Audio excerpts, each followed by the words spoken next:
Most people get this wrong. Try it before I solve it. If you got 20, your answer is wrong. Let's see where the mistake happens.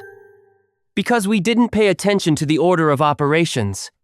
We code the order of operations as PEMDAS. First, division and multiplication are performed from left to right.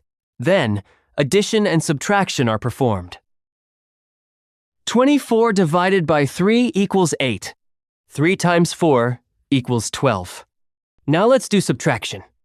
8 minus 12 equals minus 4. The answer is minus 4. We did both the incorrect and the correct solution together. And we learned the rule. I hope you understand. Solve the next problem and write your answer in the comments.